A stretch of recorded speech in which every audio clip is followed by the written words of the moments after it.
Well, speaking of Glenn Beck, it turns out a lot of the content for his show comes out of research and ideas taken from another show, The Alex Jones Show.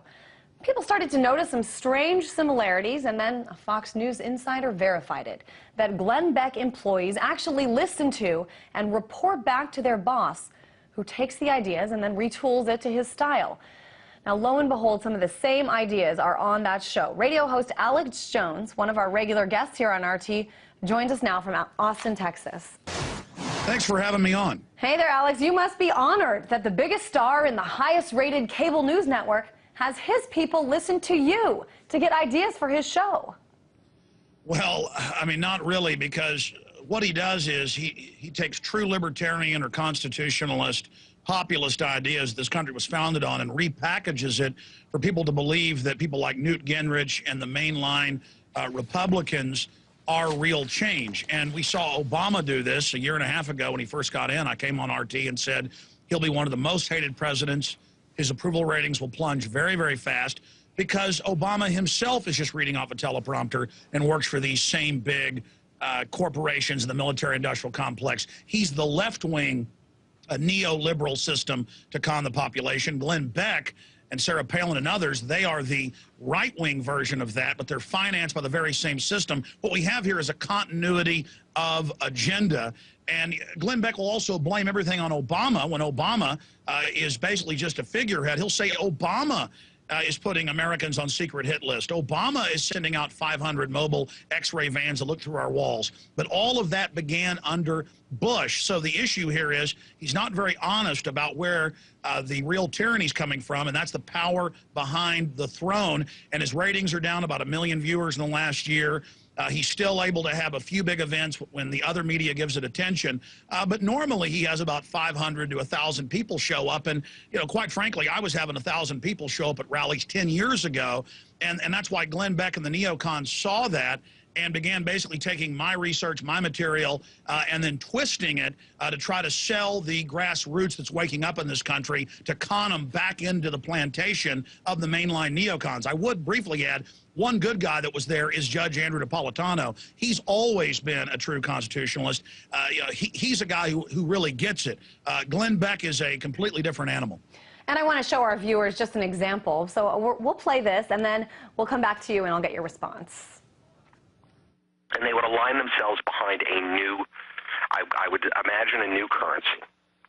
And if we're all trading the same currency, then you're moving more towards the idea of a new order, a new world order of things. If you want a redistribution of wealth, what you do is you collapse the system, and then it has to restart. Well, that's what's happening. But They're overwhelming it. I know there are a lot of conspiracy theories out there, and I had the benefit of doing the Alex Jones show last night, and I heard a couple of them. So, Alex, you know, the same guest even from your show to his. Your thoughts on this? Well, I mean, that's just the tip of the iceberg.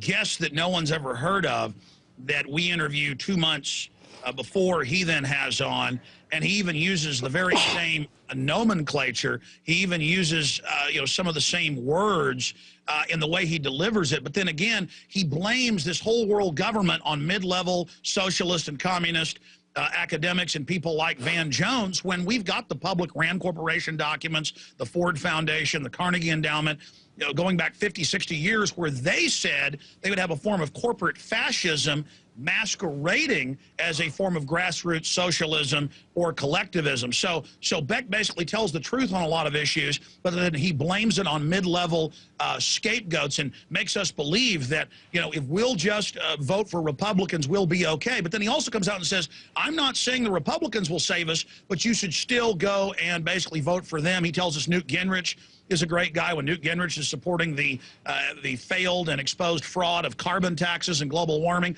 I mean, there's hundreds of issues where he does this. I mean, going back a few years ago, nobody else on national radio was talking about eugenics, world population reduction. Now he covers that on his show, but then he blames it again on mid-level nobodies and, you know, a dead president like Woodrow Wilson instead of the people that are actively pushing and promoting this now. But it shows how far the true liberty movement and the true Tea Party, started under Congressman Ron Paul 4 years ago, has come, that the Republicans, the mainline neocons, have had to come in, take on our political colorings as camouflage to sell their agenda back to the people to get back into power. But the population of the planet is really getting wise to Fox News and Glenn Beck. And the New York Times is reporting, and they interviewed Beck, that Fox News is seriously concerning and looking at basically throwing him under the bus in the near future. I would want to say that the people at the Tea Parties, they mean well. They know this country's going in the wrong direction.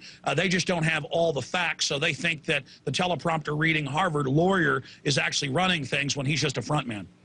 Pretty interesting, too. A lot of people even starting to protest and rally against Fox News. That was Alex Jones, radio host for The Alex Jones Show.